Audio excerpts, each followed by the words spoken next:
सुरक्षा को लेके कुछ प्रॉब्लम्स होते हैं जो आए दिन लड़कियों को देखने को मिलते हैं। रात के 10:30 बजे तो वो सेफली घर पहुंच जाए, ये बहुत बड़ी बात होती है। पब्लिक प्लेसेस पे उनकी हरकत ऐसे देखी जा रही है जैसे उनकी मानसिक स्थिति ठीक नहीं है। फर्स्ट ऑफ ऑल कि आप जिस भी विधानसभा क्षेत्र में हैं, पहले तो जाति के नाम पर वोट बिल्कुल ना दें।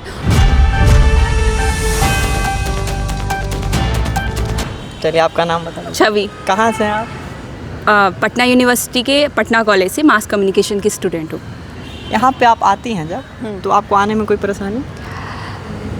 परेशानी तो नहीं होती है, बट सुरक्षा को लेके कुछ प्रॉब्लम्स होते हैं जो आए दिन लड़कियों को देखने को मिलते हैं। लेकिन इसमें सरकार मतलब प्रशासन का तो भूमिका होता ही है, लेकिन कुछ मुझे ऐसा लगता है कुछ लोग पेरेंट्स जो बच्चों की जैसी तरबियत करते हैं वो भी उस पर निर्भर करता है कि बच्चे बाहर जाके क्या करेंगे क्या नहीं करेंगे।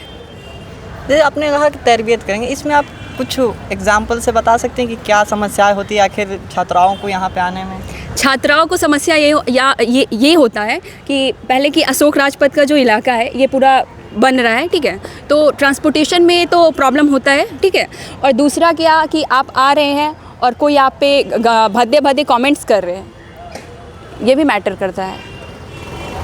अभी बिहार सरकार में जो सत्र चला उसमें जो लीडर ऑफ अपोजिशन है तेजस्वी यादव जी, उन्होंने कहा कि बिहार में जघन्य अपराध और क्राइम बढ़ते जा रहे हैं, रेप, बलात्कार, ऐसे बहुत सारे जो छीना झपटी है और महिलाओं के साथ जो दुष्कर्म हो रहा है, ये सब बढ़ते जा रहे हैं। इस पर आपका क्या टिप्पणी? ये सिर्फ ऐसा नहीं है कि सिर्फ बिहार में बढ़ते जा रहे हैं, ये पूरे भारतवर्ष में बढ़ते जा रहे हैं। अगर बिहार में ऐसे बढ़ते जा रहे हैं तो मुझे ऐसा लगता है कि यहाँ पे जो विपक्ष का काम होता है सत्ता पक्ष से सवाल पूछना, लेकिन विपक्ष को भी तो अपनी तेजस्वी यादव पहले भी आए थे, वो डिप्टी सीएम थे, ऐसा नहीं था कि उनके कार्यकाल में नहीं था, उनके कार्यकाल में भी ये सब मामले आते ही थे। तो वो एज अ सीएम फेस उनको सब जनता देख रही है, तो उनको ये बताना चाहिए कि अगर वो आते हैं तो इस पर क्या कानून लाएंगे। ऐसा अगर वो करते हैं तो मे बी मुझे ऐसा लगता है कि महिलाओं का बहुत सारा वोट आरजेडी गवर्नमेंट को मिलेगी just because of Tejashwi Yadav के इस कानून से। तेजस्वी यादव के इस बयान के बाद जेडीयू और जो एनडीए सरकार है उन्होंने जंगल राज की बात की कि भूलेगा नहीं बिहार। जंगल राज में जैसे उनकी बेटी की शादी हुई थी तो कार शोरूमों से कार ले लिया गया था और बहुत ऐसे सोन जेवर लूट लिए गए थे और बहुत सारे बात हुए। तो जंगल राज के बारे में आपको क्या कुछ पता है? देखिए, जंगल राज का जब समय था उस समय हम लोग का जन्म तो नहीं हुआ था, लेकिन हम लोगों ने जो सुना है उस हिसाब से तो ये पता है कि उस समय स्थिति बहुत ख़राब थी। इस हिसाब से स्थिति का पता लगाया जा सकता था कि पटना जंक्शन पे कोई महिला अगर उतरती थी रात के 10:30 बजे तो वो सेफली घर पहुंच जाए, ये बहुत बड़ी बात होती थी। तो इस हिसाब से आप अंदाज़ा लगा सकते हैं कि जंगल राज में क्या स्थिति थी, बिहार में क्राइम वगैरह कैसा था। तो ये जो है, जो कुछ महिलाओं ने कहा है कि हम लोग रात में बाहर नहीं निकल पाते थे, इतना मतलब था। लेकिन अभी नीतीश जो सरकार है, एनडीए की गवर्नमेंट है, उसमें आपको सुरक्षा व्यवस्था को लेकर क्या लगा? सुरक्षा व्यवस्था अगर कंपेयर किया जाए कि आरजेडी में कैसी थी, तो आरजेडी की तुलना में यहाँ पे सुरक्षा व्यवस्था अच्छी हुई है, लेकिन और भी बेहतर हो सकता है। तो अब जो गवर्नमेंट है वो नीतीश सरकार है, क्या उनके कामों से आप खुश हैं? सर, अगर पिछले 20 वर्षों से ये कार्यकाल ख़त्म हो जाएगा तो 20 वर्ष हो जाएंगे नीतीश कुमार का कार्यकाल ख़त्म हो जाएगा। 20 वर्षों से वो मुख्यमंत्री बने हुए हैं। कभी वो आरजेडी के साथ जाते हैं, कभी महागठबंधन में, और कभी जाते हैं एनडीए के साथ। तो वो तो उनकी अपनी पर्सनल हो चुकी है, अब क्या ही उस पर बोला जाए, जनता उस पर बोल के थक चुकी है। लेकिन अगर लड़कियों के लिए, एक लड़की होने के नाते अगर बताया जाए तो उन्होंने इसको नज़रअंदाज बिल्कुल नहीं किया जा सकता है कि उन्होंने महिलाओं के लिए काम नहीं किया। शुरू के वर्षों में 10 वर्षों में महिलाओं के लिए किया गया था, अभी भी किया जा रहा है, लेकिन और बेहतर किया जा सकता है, जो कि होना चाहिए मेरी समझ से। अभी रिसेंटली में कुछ नीतीश कुमार जी को देखा गया कि महिलाओं को कुछ अभद्र टिप्पणी कर रहे हैं कि तुम महिला हो, बैठ जाओ, तुम कितना जानती हो। और उनको महिलाओं के लिए छवि जाना जाता है कि महिलाओं के लिए उन्होंने शराबबंदी किया, महिलाओं के लिए तरह तरह की योजनाएं लाएं और उससे महिला लोग खुश हैं। लेकिन अभी जो वर्तमान समय में नीतीश कुमार जी ने कुछ ऐसे काम किए हैं जिससे महिलाओं लोगों में थोड़ा नाराज़गी है, इसको लेकर आप? महिलाओं लोगों में नाराज़गी है वो तो है, लेकिन ऐसा जैसा देखा जा रहा है और जैसा मीडिया चैनल चला रही हैं, उनकी पब्लिक प्लेसेस पे उनकी हरकत ऐसे देखी जा रही है जैसे उनकी मानसिक स्थिति ठीक नहीं है। तो महिलाओं के लिए वो जो कुछ बोलते भी हैं तो मतलब बात उनका सही रहता है, बोलने का तरीका गलत रहता है, तो वो आप किस ढंग से बोलते हैं वो भी मैटर करता है। अगर उसी बात को वो जो भी वो विधानसभा में कहे हो, अगर उस बात को वो अच्छे से कहते तो उनकी बात को वो जो बोल रहे थे जनसंख्या नियंत्रण पे वो कुछ गलत नहीं बोल रहे थे, लेकिन वो जो जिस तरीके से बोले तो उनका लहजा गलत था, रफ भाषा में बोला था। हाँ। मतलब एक जैसा एक पढ़े लिखे व्यक्ति की तरह नहीं, बल्कि एक गाँव के जो अनपढ़ होते या फिर एक हाँ, कि एज अ सीएम वो बिहार के सर्वा है, तो बिहार के सर्वा है तो उनको किस लहजे से बात करना चाहिए था और इस बात को वो कितने बेहतर से समझा सकते थे और इससे वो महिलाएं उनसे प्रभावित हो सकती थी, लेकिन वो ठीक ढंग से नहीं बोल पाए। एज अगर आप पटना में रहती, आपका होम टाउन कहाँ पे हुआ? मुजफ्फरपुर। वहाँ से आप आकर यहाँ पढ़ती हो, तो लड़कियों को, छात्राओं को सामान्य क्या क्या समस्याएं झेलनी पड़ती है कि यहाँ पर पढ़ने में क्या क्या दिक्कत होती है?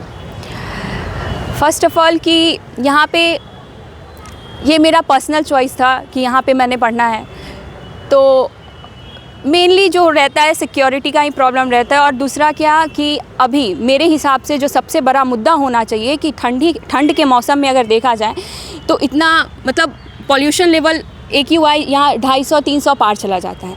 तो अभी के समाज में जहाँ क्लाइमेट चेंज जैसी समस्याएं आ रही हैं, तो मेरे हिसाब से पहला मुद्दा यही होना चाहिए कि आप पर्यावरण को संतुलित कैसे रखते हैं और क्या क्या आप कर सकते हैं। जैसे गवर्नमेंट के द्वारा इस बार भी इलेक्ट्रिक व्हीकल्स को तवज्जो दिया गया बजट सत्र में, तो इन सब कामों से आप पर्यावरण संतुलित रख सकते हैं। इसमें नीतीश कुमार की तारीफ़ करनी चाहिए कि उन्होंने जल जीवन हरियाली चढ़ाई, पेड़ पौधे लगाए, लेकिन बहुत ज़्यादा ज़रूरत है क्योंकि अगर हम अशोक राजपथ में रहते हैं तो आप भी जानते होंगे कि अशोक राजपथ का AQI ठंड के दिनों में 300-350 पार चला जाता है।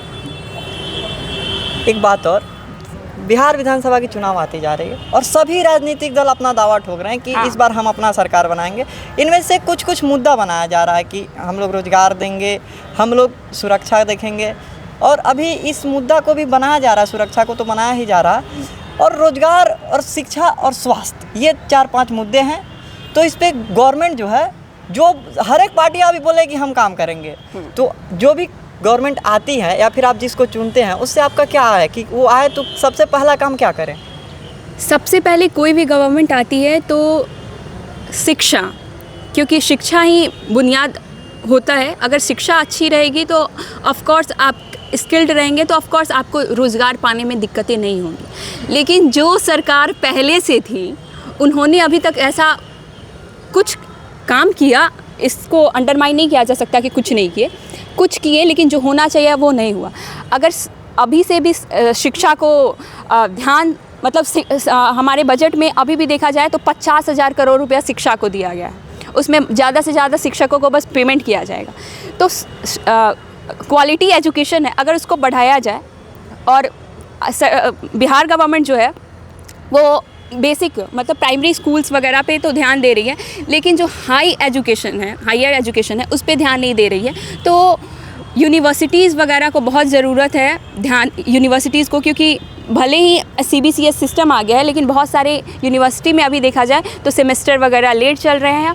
और जो मूलभूत ज़रूरत है, जैसे BMC डिपार्टमेंट है, यहाँ पे प्रैक्टिकल होना चाहिए था, प्रैक्टिकल नहीं होता है। सेल्फ फिनेंस कोर्स है, तो सेल्फ फिनेंस कोर्स के नाते ही देखा जाए तो प्रैक्टिकल वगैरह तो होने चाहिए था। आप पैसे ले रहे हैं फिर भी आप वैसा कुछ प्रोवाइड नहीं करा रहे हैं। तो ये सब सरकार को ये देखना चाहिए कि क्या कहाँ जो ज़रूरत है उसको तवज्जो दी जाए। अगर शिक्षा पे ध्यान दिया जाएगा तो सब एक दूसरे से, आपने जैसा बोला शिक्षा, रोजगार, स्वास्थ्य, सब एक दूसरे से इंटरकनेक्टेड है। तो ऐसा होता है कि अभी जो कंपनियां लोग बोल रहे हैं कि हमको रोजगार नहीं मिला, कंपनियां बोले स्किल नहीं मिला, इस पे आपका क्या टेक? वही बात है ना, आप शिक्षा जैसा दीजिएगा। अगर शिक्षा में अगर आप CBCS सिस्टम लाने का क्या कारण था कि जो कंपनियां आ रही थी उनके पास स्किल्ड मतलब लेबर्स नहीं थे, इस वजह से इसको लाना पड़ा कि बच्चों को स्किल्ड स्किल सिखाया जाए कि वो आसानी से एम्प्लॉयमेंट जनरेट करने का एक ज़रिया था। तो वही बात है। तो चलिए, अभी जो चुनाव होने वाला इसमें आप तो पढ़े लिखे हैं, तो जनता को क्या कहना चाहेंगे कि आपको कैसी सरकार चुननी चाहिए या किसको वोट देना चाहिए? आप अपनी पसंद भी बताएं। फर्स्ट ऑफ ऑल कि आप जिस भी विधानसभा क्षेत्र में हैं, पहले तो जाति के नाम पर वोट बिल्कुल ना दें। और दूसरा ये सबसे पहले जान लें, यहाँ पे आधा से ज़्यादा लोगों को तो ये नहीं पता चलता है कि हमारे क्षेत्र में कौन कौन से उम्मीदवार हैं। तो पहले उम्मीदवारों को जान लें कि कौन कौन से उम्मीदवार हैं और उनका क्या क्या मुद्दा है, क्योंकि न्यूज़पेपर में पढ़िएगा तो सबका अभी मैनिफेस्टो आएगा, तो सबका किसका क्या मैनिफेस्टो है, क्या घोषणा पत्र है, तो उन सबको पढ़ ले और समझ ले। और क्या ही बोले कि बिहार के जो बच्चे जो है वो राजनीति में बहुत पारंगत है। बाकी बिहार के लोग समझदार हैं। आपकी पसंद, आप किसको वोट देना चाहेंगे? सर, मतदान गुप्त दान होता है। नहीं, मतदान गुप्त दान होता है, लेकिन अभी जो अब तो चुनाव होगा ही, तो देखिए, अगर सब कोई गुप्त दान ही करेगा तो किसी को अवेयरनेस नहीं होगी, पता नहीं चलेगा कि किसको वोट देना चाहिए, किसको नहीं देना चाहिए। लोग ऐसे ही सिर्फ एक होड़ लगा के वोट दे देंगे।